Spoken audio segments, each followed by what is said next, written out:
Hey, and thanks for tuning in. I'm Carolina, and we're back with another week of Angle on Producer Summer Camp Series, where each week we're re-releasing an episode of the show that answers the central question of what it means to be an exceptional producer, to help you build out your producing skill set and help you along your filmmaking journey. So, are you ready to meet your next camp counselor? Producing can be a lot like chess. You have a bunch of pieces that can only move in certain directions, and you need to know which are the most powerful so you can leverage them at the right time. Meanwhile, you might have an opponent on the other side of the board standing between you and your project reaching the finish line. It makes you wonder, how can you navigate the game of Hollywood without really losing your mind? That's exactly why this week we're bringing you Lynnette Ramirez. Lynnette is the president of Bassett Vance Productions, aka Angela Bassett and Courtney B. Vance's production company. Coming up as a development executive, she's just about seen it all, done it all. She's really learned how to navigate with grace and efficiency. Most notably, she's known for her strong negotiating skills that are vital to making projects successful. I've known her for a long time, and in addition to being a badass producer, she's just a really good person. Turns out you can be both. Earlier this year, Lynnette was one of the many people impacted by the Eaton fires. Through it all, she's been a true beacon, fundraising on behalf of her community while still running a company. And though we recorded months earlier, Lynnette's episode was released the morning the fires broke out. So we wanted to give Lynnette's conversation the recognition it deserves. She's worthy of highlighting time and time again. So please get out your notepads and get ready to learn how to negotiate like a boss with Lynnette Ramirez. So I'm very excited. I'm always excited. I start every conversation like that, but it's genuine. Like, I really am very excited with everyone I bring on the show, because everyone who's been listening long enough knows that this is like a labor of love. You know, I just genuinely get very excited about bringing women and people that I admire so much on the show and giving you the time and space to share your journey and your wisdom with me and the listeners. So excited to be here too. Yes. And, you know, for me, this is extra special because you're like like for many people who know you would consider you a mentor and a friend and an advocate, and you do so much for women, for Latinas, and for the community. And so it's just an honor to get to share this space with you. So thank you. Okay. Yeah. So start at the beginning. Just talk us through your journey and to this moment in time where now you've been with Courtney and Angela for 4 years running their company. But obviously that takes a long time to get to that place. So tell us your journey, where you're from, how you fell in love with this industry. Well, I am definitely one of the rarities that I am from Los Angeles. I grew up in Arcadia in the San Gabriel Valley, about 30 miles from where I work today. Never occurred to me that I would work in the entertainment industry. My father was a horse jockey and immigrant to this country from Mexico. So occasionally I saw celebrities at the racetrack.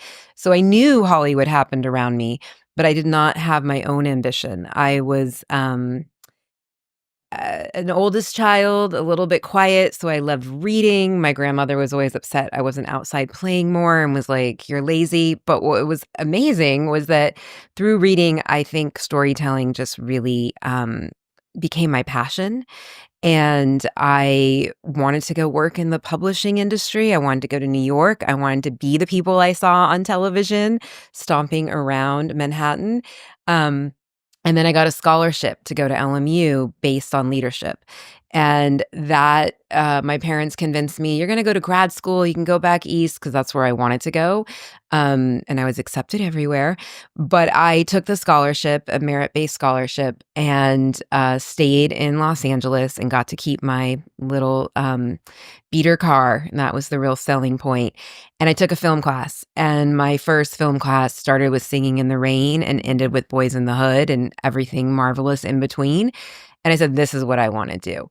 And I finally put 2 and 2 together. Like, there were people that weren't just actors and directors working in the movie business. And, you know, somehow I missed that little screenwriting award that happened at the Oscars, or that final, you know, who were the people actually accepting Best Picture. Yeah. And was like, I want to be one of those people. And that began my journey at LMU in film school. I studied screenwriting, and my first internship was a development internship with Egg Pictures. It's now defunct, but it was Jodie Foster's company, famed screenwriter of Meg LaFoe was the vice president of the company. And at the end of the internship, I asked if I could get a recommendation to go work at ICM, also now no longer. But they were representing Jody at the time. And Meg said, "Wait, why do you want to go work in an agency? Do you want to be an agent?" And they said, "No, but this is what everybody was doing. All my fellow interns, at the company, and also people in film school who weren't pursuing directing." And she said, "Well, did you write the coverage on this book?" And I said, "Yes." "And did you write the coverage on this book?" And I said, "Yes." And she said, "You don't need to go work in an agency. You learned everything you needed to learn here," because it was a really solid internship. Jody made sure that we were actually learning and not just picking up ice cream and coffee. We did those things, but we also had a big binder, and we had to read the trades, and we had to write coverage and answer the phones and learn the names of folks. And so I never talked to Meg again, but graciously, she made sure her assistant kept reaching out and setting me up on interviews. And I remember on like December 22nd, I'd worked production all summer, freelance in the production coordinating office because I was really good at admin. So I kept myself out of like running around set and was just doing paperwork as an assistant production coordinator.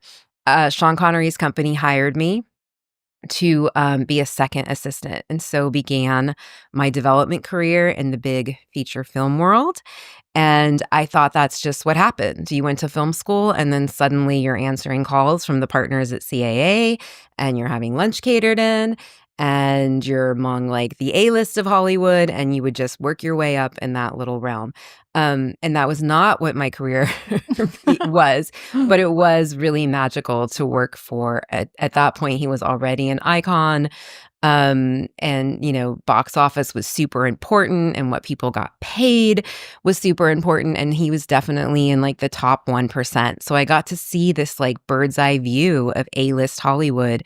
But I also learned so much because we worked with, even though I was the second assistant taking notes, we worked with people like Bill Broyles and Alvin Sargent, rest in peace. And Peter Sonnenfeld, who had a big movie at the time. Like we had these amazing writers coming, not Barry, sorry, Peter. And we just had these huge writers coming through the door. And after 5 years of being there and becoming director of development, I realized outside of Amy Pascal, who only came to our office once, no woman ever came through the door that was a writer, a director, or, somebody that we're actually trying to sell a project to. So even though I saw lots of women in the industry, they were in development, they were running pods, even a few were running studios, but largely, is when I kind of picked my head up and was like, oh, whoa, I've been in this very male-driven, patriarchal, A-list world of Hollywood, and I didn't know if that's where my heart was, and that's really kind of what started my next part of my journey. Okay, so 5 years then to go from assistant to DOD. Is that a fairly quick timeline, would you say? Oh, yeah. I was 22 when I got hired, and I had an expense account of $500, and my desk cost more than my car by the time I was 24 years old. I was a creative executive. I thought I was super cool, even though I'd have to park my car around the block at the valet because that was important in those days, what you drove. But is it not anymore? I feel like less so. Like the hybrid kind of changed it a bit when the hybrid and electric cars came in, but it certainly was not the time to be driving like a Toyota Corolla with like dings on it. But I still thought like, wow, this is so cool. And I remember when they brought my desk in because that during that time, if you had a studio deal, you got an interior decorator. The desk was $13,000. It was like double the price of my car. So, why does anyone need a desk that expensive? Because we had a very fancy decorator because we could. Yeah. And because my boss, who was actually running the company, Rhonda, I think there was a lesson to be learned in that I probably didn't learn for many more years, but that perception is everything, and it wasn't what you needed, but it's what you could set an expectation so that when other times you weren't going to be given what you needed, like the expectation had been set. But like, this is who I am. Like, it's not just about the perception of having the thing. It's about really leading people to like, this is my power. This is who I work for. This is how I run this company. And whether that was her intention or not, that became the lesson for me. It's like, we need the buy-in of the audience. Exactly. That this is the role that you're playing here for you to truly have power or perception of power, which is obviously very important here. Like this idea of smoke and mirrors of Hollywood, like when I started to really realize that keeping your head down and just doing the work isn't really enough. It's not, that's not everybody does that. Most people don't. They just have figured this out, or they were born into this industry in a different way, or didn't come from underprivileged. Like we talk about this being you're a child of immigrants. I'm an immigrant. And so like this idea of, no, you just work really hard and it doesn't matter what you wear, what you drive, how things are perceived, as long as the work is there.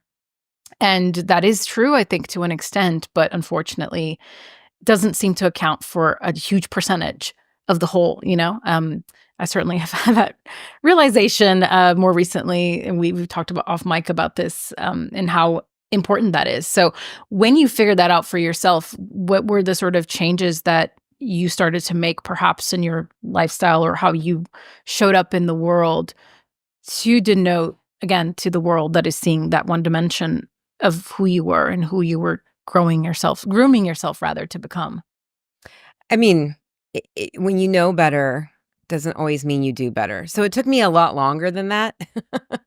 But I think, for me, it was one, I made a choice to step away from that. And I thought, because of my work ethic, because of the fact that I thought talent would overshadow all these other pieces that I think are really key to be successful in this business, which is, your hustle and your who and how you play the game. I was like, oh, I have work ethic and talent. So when Sean decided not to continue the company, I got this wild idea, having just worked on Finding Forrester and been around all of Gus Van Sant's camp. And it was the time of the independent films coming out of the 90s and into the early aughts, that I would start my own production company. So and very quickly I learned, like, when you're not inside of that A-list, doesn't mean you're that cool anymore. Like, nobody's necessarily calling you back or inviting you to this party or that party, and you don't just promote yourself. But I value that those 5 years that I was an independent producer, and I was writing during that time to support my independent producing career, which is really upside down. But I was in survival mode. I was just like, I know I'm talented. I know I can like make this work. I'm going to, be Stacey Sher or any other, producer at the time that was making really cool movies that were succeeding at the box office and also had that independent spirit.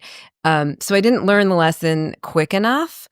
I think for me, I still thought, like, if I just kept doing the work and I had talent and I just kept learning more and more, it would pay off. And what is the payoff? Like, I got 2 movies made, 2 small movies. Both had distribution. I don't know that they had a ton of people who saw them outside of the festival circuit. I myself learned so much in that process. And I didn't want to ever be like a physical producer or a line producer. I learned that really quick, even when I was an assistant production coordinator. I think we all have skill sets and talent, and I feel like my talent really lied in relationship building, and again, going back to being like really good with story and having good story instincts. I could see myself moving much quicker through the development side of the business. And to be quite honest, I didn't want to be on set, the first person on set. My vision for me was the person who sits next to the director in the director's chair. And to this day, when people outside of Hollywood ask me what I do, I say to them, like, I do everything on the front end, everything that happens before production. By the time production happens, it's my job to put out major fires or to consult on putting out fires. but I get to sit in the director's chair. And you know, I don't know, chalk it up to not being an early morning person. I'm not sure, because I am good at multitasking. I was a great assistant, but I did When you had worked not. as an APOC, so you kind of got Yeah, like a but little I was bit of like, that. this production thing It's and like, this it's not for below the me. line thing, and it just didn't see. And also, I think there was a little bit of fear from my parents that if I worked in an office, especially like, you know, my mom was a single mom, my dad was an immigrant, like they'd sent me to college, and I think there was a subconsciously the idea that an office job was more professional, and so I also feel like that was one of the reasons, like being on a studio lot, working in an office, that was also something that was definitely seeping in there about why that was the place I wanted to be Well, in. I feel like there is this. I've always joked to someone who did come up in on the trenches in the sort of ground of making things, that it's like the blue collar, white collar Hollywood, and really like the below the line. Though I hate that division of above and below, but the people that are making the thing, they are your blue collar workers a lot of the times, and then the white collar people get to show up in a fancy blazer with the nice shoes, with their Starbucks and their coffee, and sit at monitor next to the director, and all of us production people that have, like, you know, been up since 4 a.m, smell weird, and are wearing like Athleta. You don't care what we drive because like it doesn't. We can't even try to like look a certain way to present that image, at least not while you're making the thing, because you're in your work uniform, you know. But yeah, there is this duality and this discrepancy. And then when I got to have the experience of becoming an executive for the years that I did, I got to be a part of what I say white collar Hollywood. And I was like, oh, this is very nice. You get to go to lunch and you have an expense account, and it is just a very different muscle. It's not that one is easier than the other. I think they both have their different kinds of hard, different parts of the game that you have to play. The sort of like consistency of working those crew hours are really hard, of course, and then traveling, because a lot of things don't shoot in LA anymore if you're lucky enough to go with a show. But then the challenge of being here and being a person who is, again, responsible to what you're saying. If you're not running in those circles, your influence, your power, who returns your calls to make deals, starts to wane as well, you know, and that has a different kind of hard. So me getting to have that experience was like really really formative, actually, because I've always felt like I had a very different perspective of Hollywood, I guess, and how our industry functions. And through that experience, and then getting to join Latina Squad, which is where we met, which is Christine Davila's like beautiful brainchild. It was interesting because I felt embraced by development execs and the kinds of women predominantly that I always had looked at from afar and didn't really understand, like, what do you do all day? You know what I mean? It's particularly when, and let's be honest, like, there's a huge movement around producers and producer credits being given away to anybody who wants it. It feels like as a bargaining tool. And so sometimes I know a lot of producers, depending on what you've done on a project, can feel frustration that certain executives can get a credit on a project, and there's a lot they can be said and unpacked about that. But for me, I guess, getting to be a part of this group and almost feeling like imposter syndrome, because it's like, well, I didn't come up as a D girl. I didn't come up in these ways, right? Like I'm sort of like the black sheep in this room. I felt like an outsider a lot, but like people like you and others, and no one was like, you know, pushing me afar, but embraced me. And I share this very long-winded story because that thing that I felt was what made me a black sheep in a way has become my superpower, because now I get to have conversations with women and my peers who've come up more on the development side and help them be better, stronger, more empowered when it comes to the knowledge I have and the production knowledge that I have, you know, and we help each other, because then you can give me these tips and we can sort of like work together to be stronger and better together. And so I don't know, that's just like me sharing that with you, And because it's big, it's huge, you know? Yeah, I genuinely have a respect for whatever you want to call it, above and below the line. But because of those 5 years as an independent producer and making those 2 movies, like I did everything. I did everything from, probably very badly, but like writing the decks, and we didn't even call them decks then, but the things that would like get the independent money, and doing the budget, and like literally being on Movie Magic and creating the budget and not really knowing what I was doing, like copying other budgets, lived by Christine Vachon's book, whether it was like actually helping me or not. It felt like it was a huge tool. And I remember Alyssa Milano saying to me on the we were shooting at the LA River, and I was literally picking up trash after lunch. And she was like, wow, you do everything, in a very respectful way. And, for a moment I was like embarrassed because I'd come from this other world, and I was like, I'm a producer picking up trash. But it really taught me that lesson, right? That it truly is a collaborative art. It is not something that can be done singular. And that is, I think, the joy and the beauty of filmmaking and production and television. And, obviously the world has pivoted, and now you can be a short filmmaker in your bedroom with your phone. But when we're talking about what is the traditional business of Hollywood, it is collaborative, and you need everybody from that agent who makes that first call all the way down to that PA that basically is helping folks at the premiere, and everyone in between. And so I'm glad you felt embraced in the Latina squad. But those 5 years really taught me about, it's not about having the $13,000 desk and the expense account. It's really about understanding the macro, that this is going to be really, really hard, and it's going to take all of these pieces and bring out your sharpest knives and your best tools if you really want to be in a position as a producer, to your point. And I think it's like both can coexist. Like I'd like to think and aspire to be the person who can have the $13,000 desk and will also be able to roll up my Chanel sleeves and pick up trash if I need to. You know what I mean? Like we should be able to coexist. And I think like when you really distill capital P producing, what a producer is, what it was, when you go back to the beginning of when this role sort of became delineated, it really was someone who, by all means necessary would make their thing come to life. Like I watched The Offer recently, and that was the best depiction of a producer, and certainly was a time and a place in our industry. And no one's saying go, get in bed with the mafia, but like in a way we all kind of are. I mean, Yeah, we won't go there. XYZ agency was the mafia when I came to the business. XYZ, indeed. So, but like it just really understanding like the magnitude of how you have to be willing to do anything and everything to get your project made, not from a lack of integrity sort of lens, but really like that's why it's so hard to define what a producer does, because you have to do so many things that are often invisible and unseen unless shit's going wrong. Then people are all aware of what didn't get done or what, what balls are being dropped.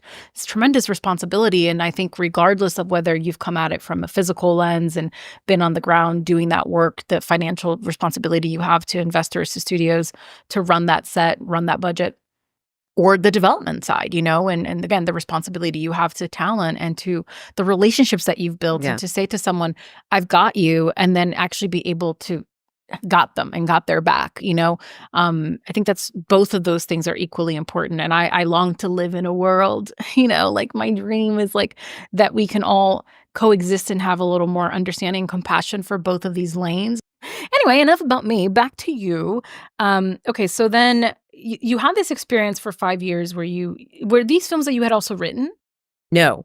I studied screenwriting in undergrad, and I was not planning to be a writer. Once I did the Jodie Foster internship, I was like, creative producing, this is what I want to do, like be around the scripts, but also, again, do the hobnobbing and the networking, and be a facilitator of the arts. This is really how I was defining being a producer, as a very young, aspirational executive, and hoping to climb my way up to that producer credit. I was working on a project with a writer to this day. She is one of my very dearest friends, Pamela Buchanani, now Pamela Hawthorne. But she wrote a script called Sluts. It was amazing. We almost got it made multiple times. It was her calling card as a writer. And so I pitched her an idea I wanted her to write that was called Deep in the Heart of Texas. And she was like, honey, I can't write this. One, I'm not Latinx, and we said Latina then, Latina. And she was like, and I'm not bicultural like you, and this is your story, this is really your story.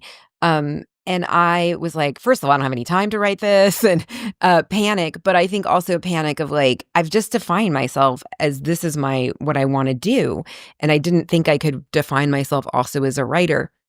But we were really good friends, and, a couple like Cosmopolitans in, or whatever the drink of choice was then, apple martinis. And some more persuasion from her. We started writing the pitch together for Deep in the Heart of Texas. And the really quick log line is a bicultural Latina, so much like myself, who is born, and we made her from Orange County, not from Los Angeles, who is not bilingual, is working in advertising, and she gets her big promotion only to find out that it's going to, quote unquote, deport her to San Antonio, Texas to run the new Latin division. And that's the only opportunity she has to reach this level. And then it becomes a very cute rom-com where she goes and she runs this agency in Texas. And the man running the agency happens to be a white guy who grew up in Texas and knows everything about Latino culture. And so they fall in love, and it's flipping the stereotypes on its head. Sold that to Disney with Nina Jacobson in the room and Eva Longoria. It was going to be her first starring role. Blah, blah, blah. Hollywood happens. Nina gets fired. Never got made, but got me into the WGA. And then Pam and I started pitching on assignments. And between Sluts and Deep in the Heart of Texas, like, there was a really strong female-driven voice in there that also had a cultural relevance.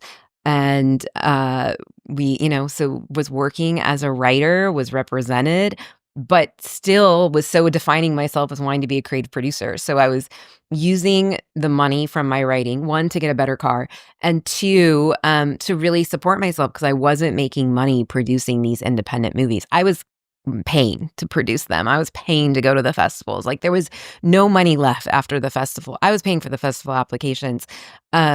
And then after all of that insanity, because it was, I was young enough to live through the insanity, but having this dual life, trying to balance, like, who knew me as a writer, who knew me as a producer, how I didn't confuse things, which is probably unnecessary and more about me and my own identity, but it felt like very important at the time, this perception. The writer's strike of 2007 was coming, and I had an opportunity to interview with George Lopez and his then wife and partner, Ann Lopez. And so I thought, I'll just take a development job again, just to get me through, like, the strike. And I ended up being with them for 5 years. And George and Ann hired me before I even got to the freeway. I left Warner Brothers, and before I got to the 134, I got a phone call from their lawyer saying they'd like to offer you the role. And it would, it wasn't like astronomical amounts of money, but it was 6 figures and more money than I had ever made. And I remember Ann said, "I'm sorry, this is all we have." And I was like, "This is more than I've ever had. Thank you very much. I am now going to be the SVP of George Lopez Presents." And I did that job for 5 years. So then, and then you jumped from that to a bunch of other companies. So you kind of stayed as a development exec and started this path, I guess, of running companies for a lot of, like, talent-led companies. Walk me through how that has evolved for you. And now that you are, you've been doing this version of your career for what, 15 years? Mm-hmm. Yeah. I think sometimes people ask me, like, why always talent-driven companies, especially because there's a stigma. Sometimes I've worked for actors specifically, not writers or directors, that they're vanity deals. I mean, even when I worked with Sean, one of the reasons why I think my boss had that perception to be like, we will have this office and this desk, is to break that perception if it's a vanity deal. Like, she was a real producer getting things made and was going to compete against everyone else on the lot. But I think for me, I came to understand what it was is I'm running a small business, and generally inside of a major big corporation, right? Wherever your overhead deal's coming from, whether it's a first look or an exclusive. And that really kind of brings me to my roots of having a very entrepreneurial family. My father, his career ended because of an accident, and so he was no longer a jockey, and he had to, like, reinvent himself. And he always had 2 jobs pretty much for the rest of my life. So being able to watch that, including, his in the very before he retired, like, he had a small tack business, so he figured out how to, like, make a small business inside of the racetrack. And my mom was a single mom, divorced at 19 with 2 kids, and really worked her way up in business. And her parents, who were very much involved in my life, both ran small businesses their whole life in construction. So I was around all of that in my childhood, and I think through osmosis, I really came to understand like how to run small teams, how to run small businesses, and I've applied that to running pods, and I think that's why I've been successful. It's not about running around with the talent and trying to get their vanity projects made. It's about really setting the expectations from the very beginning with them of like, what do you want to do? What do you want your brand to be as a producer? And then how do we build towards that? And really manage it inside of whatever ecosystem we are, and understand on the other side of it how I can translate for them all the time what these mandates are, what these needs are at the studio or, or the streamer or wherever we may be. And I think that once I learned that and really saw how my business acumen could really meet my creative, talents of storytelling and relationship building, because I do think relationship building is also creative, is kind of how I finally figured out how to crack the code of running pods. I always set expectations. Like if we can run out there and make something right away, that's fantastic.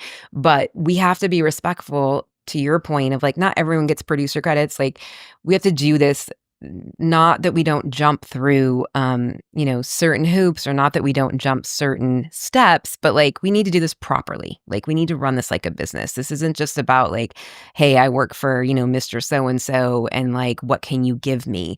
And I think at least for me, that is what has made me more successful at running pods. And, I often get the compliment of like, wow, you guys really do the work, me, myself and our team. And even sometimes the principals of the company, because they're invested too in wanting to get it done. They just want to be told what they need to do. And once we get over, like, we really do the work, then it's like, okay, like now we're players, we're here, we like shed that vanity, deal perception. And now we can just kind of cut to the chase and like, how do we get, movies or television or whatever the mandate is made. Well, you were saying that you cracked the code. What is the crack? I think it's really kind of showing up and being like, hey, let me listen to you. Be a good listener. Find out from your deal or your studio, whoever it may be, or just the town, the agent, like, what is it that we're trying to do here? Don't come in and be like, this is what we're going to do. Like, listen, and then be able to really come back with a business plan of how you're going to succeed and do that, as opposed to, all right, got it. So this is our one kind of like target that we're trying to hit. Let's find an action movie, or let's do this passion project, or I know this isn't a good project, but let me peddle it anyways, because that's how I'm going to keep my job because my boss wanted to do it for 10 years. It's not being a yes man by any means. There's times when I come in a company and I evaluate things that have been, sitting around or lingering or brewing. And I have to say, like, I don't think this is viable. I don't think this is commercially viable. I don't think we can make this till we make something else, whatever it may be. That I think is important, is that you still have to come in as a professional who understands all sides of the business and not be a yes person to anybody on the team, and yet still keep your job in that honeymoon period. And so for me, that's a little bit of the code, is like just setting the expectations and continuing to have, here are the goals, and then revisiting them, and being really communicative with everybody on the team, whether it's the folks at the deal, or it's the agents and managers and lawyers, or it's the actual principals of the company. I think the way to be most effective is to be honest, to always have a point of view, and to be a really good listener, and to be able to pivot when things aren't working. Yeah. I mean, in this moment we're living in, right? Back-to-back strikes, the market contraction. I mean, the last 4 or 5 years have been as volatile as I think they get in our industry. And I know you've lived through a lot of these cycles, and we've talked off mic about like surviving multiple strikes and things that you've gone through. But I'm curious, like, with all the contraction that is happening and a lot of deals being cut, especially for Black and brown companies and artists and voices, period.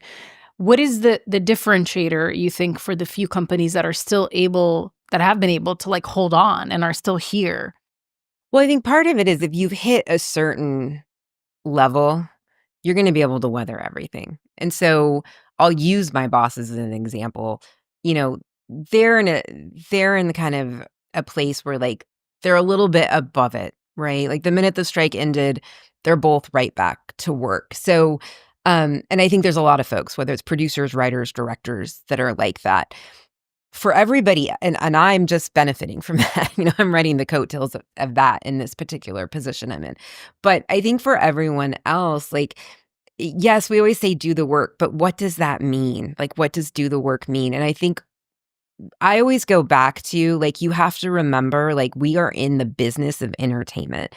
So, yes, there's trends, and then there's like the argument of like trends versus your instincts, knowing what's good. Nobody knows what they want until they get it.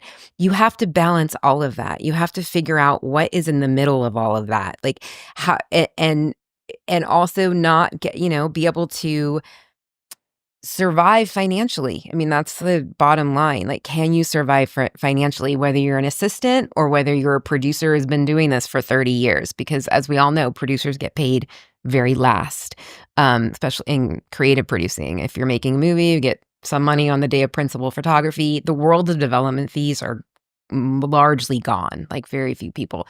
So unless you have that overhead deal, and then when overhead deals are going away, how will you survive?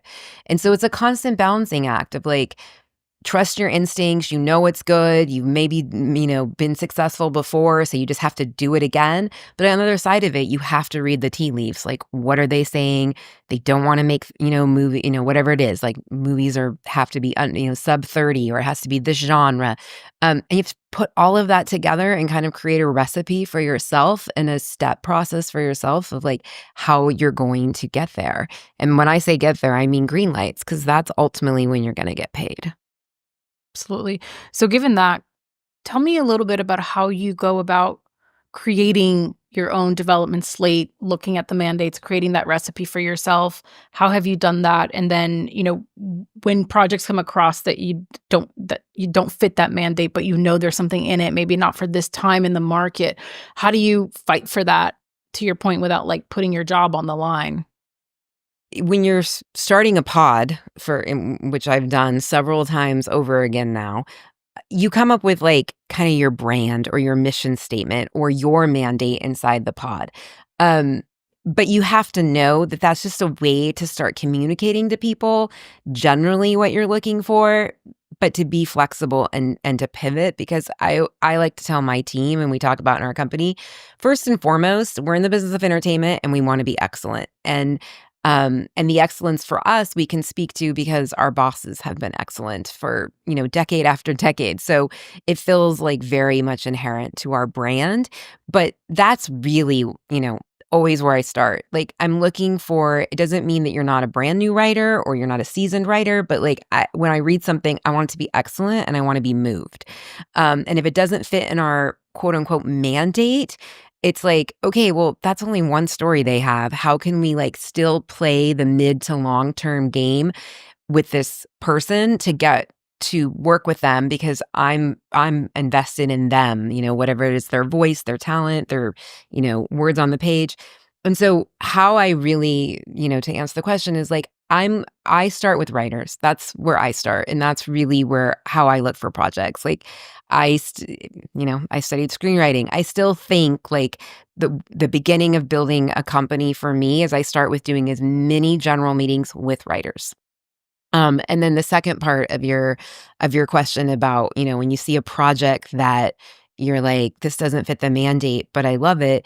I think there are times I've let things go because I'm like, we don't make sense. And we're not going to be able to tell a good enough story about why we're the producers. And that story might have to start with the agent, where it's like, okay, I set you up on a general with that person, but no, you're not going to make their $300 million, whatever it is, IP-based movie. And sometimes you don't get to do it, but I think when there are things that feel very doable and very much like this is in the lens of what we said we wanted to set out to do, if we just kind of like pivot a bit, it's really about me as a storyteller then. How do I tell the story around why this project is for Bassett, Vance, or George Lopez Presents, or Sean Connery, Fountain Bridge Films? It's when my storytelling has to come online, and I have to tell the story of our way into the project, usually beginning with the representation all the way to, why are you guys making a multicam? That doesn't make any sense. Angela and Courtney have never made a multicam, but I can build that story because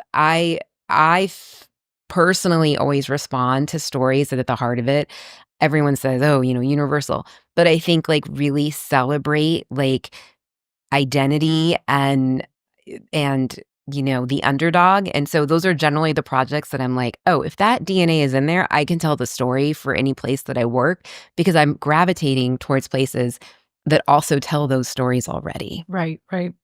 And, development obviously takes a long time. Why do you think it is that it takes years? Does it have to take years? I know the tempo of the industry is slow. And again, as someone who came up in production, that was the thing when I went in-house as an executive. I was like, we do this, what now? It takes me 2 weeks just to get on a phone call with you? Like, it felt very inefficient. But again, coming in from a very different lens and then understanding the tempo and having respect for this other side of how the industry functions, I'm just curious, like, why does it have to take so long? Is that always important? Or could that be destructive somehow to a creative process, Yes and no, and yes and no. Great. I mean, both are true. It shouldn't have to take so long, and sometimes it's because, new regimes come in or business affairs takes forever. I mean, my joke is I spend more of my time chasing business affairs than I do anything else in my job on both sides. Like, hi, just wondering, it's on our court. Okay, let me call and tell this person it's in their court. But, and that process can be like exhausting, especially since like, I'd say 2017, 18, I've seen this like trickle effect of business affairs taking so long.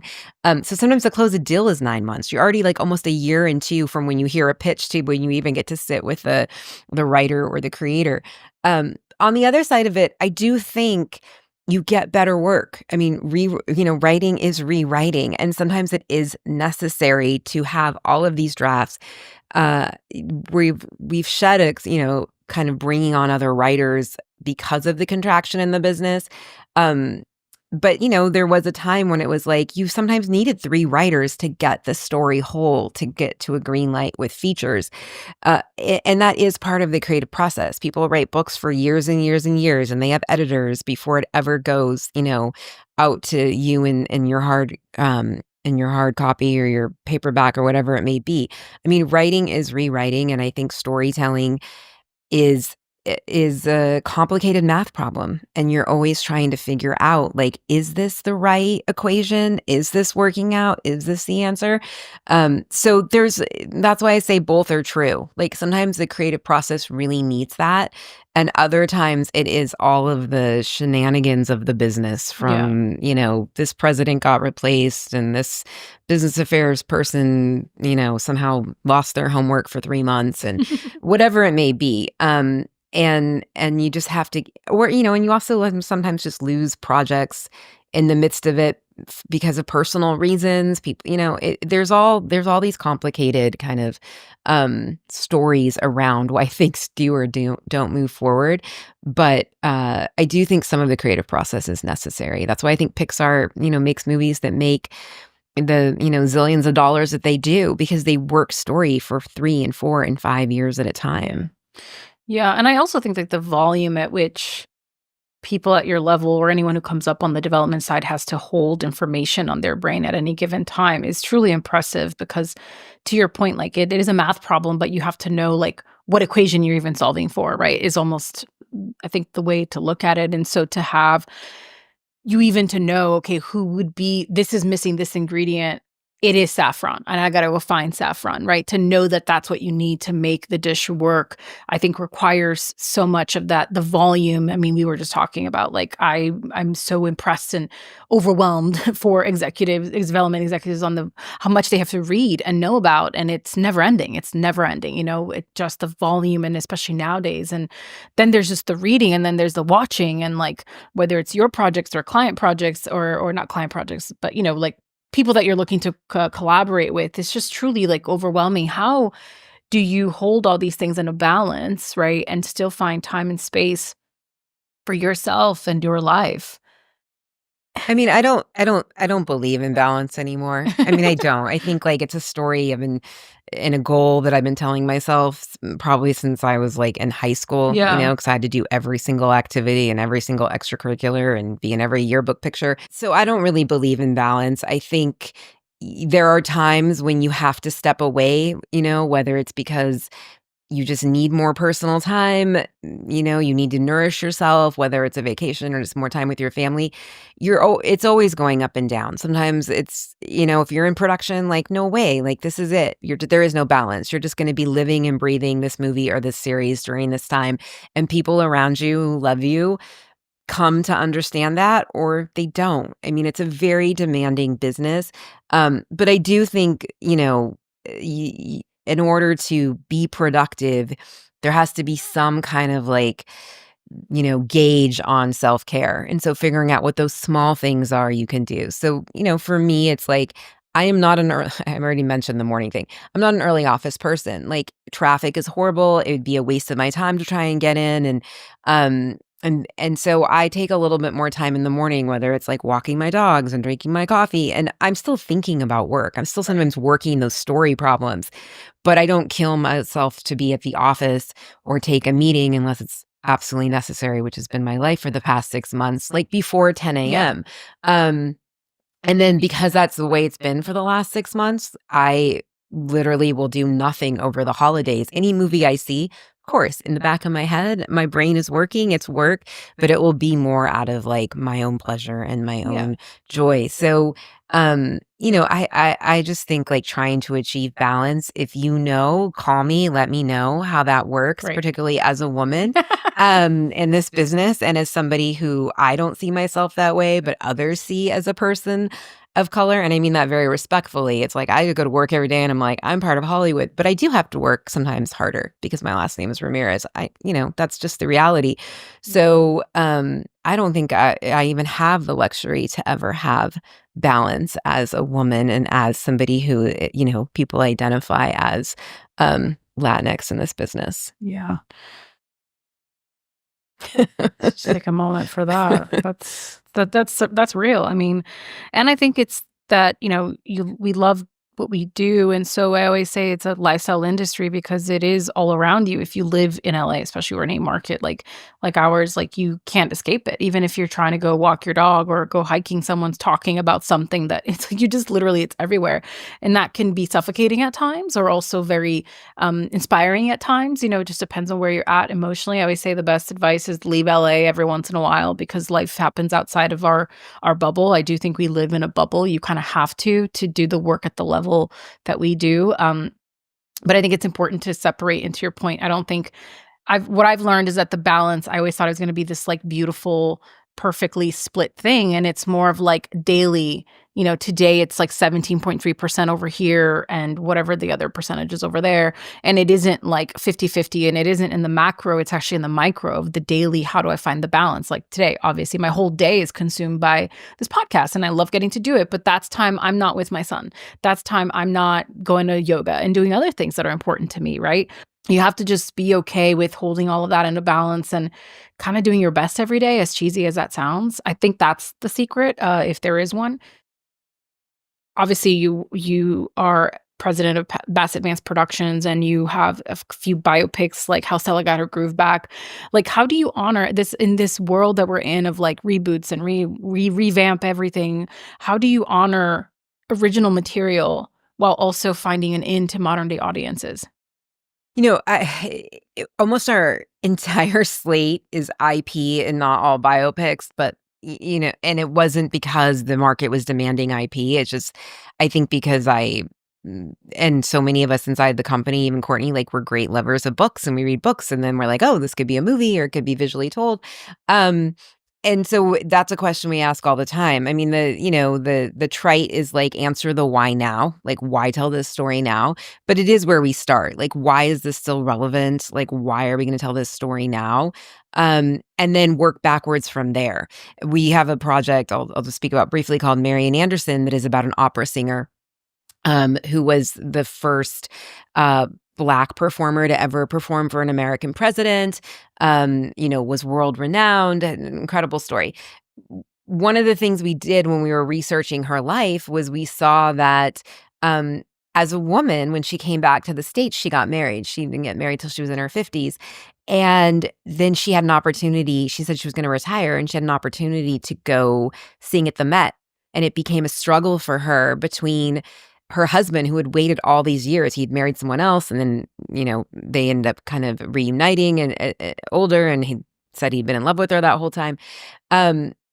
And she chose to go back to the Met, which would mean leaving where they were in Pennsylvania and going back to New York, because it was a lifelong dream to sing there. And so we decided to focus the film around that. And, when we're in development, around the choices that women have to make, because it still felt very relevant. So we could have told her story from cradle to the grave. And I know it's a trend to also not tell cradle to the grave stories, but that period of her life really came out of us looking at the whole thing and being like, this is still relevant and true. And it's also sometimes the cost of greatness, like what it costs you. And I think it's what we were just talking about in terms of where you put your energy and how do you find balance. So that's really, where we start is why now and what is still relevant. And we're a small company. And so if it speaks to one of us and we can defend it and be like, this is what would interest me, this is what would move me emotionally in seeing this story of this person, that would affect my life now and in moving forward and create conversations inside of the culture, then that's where we start to dig into the story. Thank you for that answer. I appreciate it. So last question before the lightning round. You're known for being an amazing negotiator, and it's so important for women, for people of color to know and not perfect, but master this skill for themselves. What are some of your tips for someone who wants to improve their own negotiating abilities? Well, it's interesting because I think it was like a big fear. Like I used to be like, oh my gosh, the agent's calling me. I'm so nervous. Like I don't know what to say. Like I just want to say yes. I want everybody to get paid. I want everyone to make what they want. I just want it to go away and it to be done. And so we can get to the good parts. But what I realized is that's not how it works. It's not how it should work. And why I mean that's not how it should work is because this is a business. It comes back to that. So for me, it was about learning more about the business. And we didn't talk about my time inside of Fuse when I was the head of programming. Really small cable network on the edge of when cable is going away and the streamers are killing cable. It was my MBA in kind of the business, where I really got to learn what, particularly for television, what does all this mean? Ad sales and affiliates and how do, CPMs and how do we make business? And that really helped inform me and understanding why we have to have first and foremost, why we have to have these negotiations and seeing the big picture and the macro. But I'm also I have no poker face. And so my style may not work for everyone, but I think it's about understanding again, where you can go, where the line is, what the budget is, how you want to spend the money, what is going to be best for the project creatively. And then I'm just really honest and I hold my lines. And that's, and then of course there's the passion in there too, when you're actually chasing a piece of material. Yeah. It's know you're creative and be really passionate and be specific and be able to speak to the person as much as you're speaking to the work, whether that's an author or a screenwriter or a director, whoever it may be. I think it's all of that. But for me, because I don't feel I never worked in an agency, I don't call myself a salesperson, even though all day long as a producer you're selling. And so it's really about just having those objectives in my mind, understanding it from a business perspective, and then being able to use that logic to really have those conversations and have them from a place of integrity, but also strength. Yeah. And it's interesting because it is, in a way, storytelling, right? Yeah. To sell on behalf of anybody, which is what we do as producers, you have to be able to distill all of that into your own story and your own narrative and your own life experiences and your own lens to be able to bring that and communicate that effectively, passionately to whomever, and know your audience, because of the way you speak to an agent and a lawyer is different than how you're going to talk to talent. But that same passion, that same fire has to be in there, and you have to sort of find whatever version that is for yourself. And know that everybody's going to compromise. Yeah. And I feel early on, I was always willing to yield. Okay, well then we'll take less, or even if I'm running someone's company, or we'll throw out our pilot fee. And it's and also work with good lawyers who can support you, and be the person in front of you. I mean, agents and managers are great, but I mean, I've learned so much from having George had a fantastic lawyer. And Courtney and Angela, shout out to Daryl Miller, have a fantastic lawyer. And again, it's just finding that strength and integrity and worth and just being able to be like calm and patient. Because I'd panic and be like, what's going to happen? It's going to go away. And you know what? If it goes away, it's not your project. It's more important you get the deal that is going to be best for you and your company and in order to move forward with that project. And so also sometimes it's like even turning to my team and being like, no, we're not going to move. And 9 out of 10 times, like we still get the project. Yeah. Yeah. Well, we're out of time. Thank you so much for taking an hour to share a bit of your journey and your wisdom with me and the listeners. Okay, so here is the lightning round.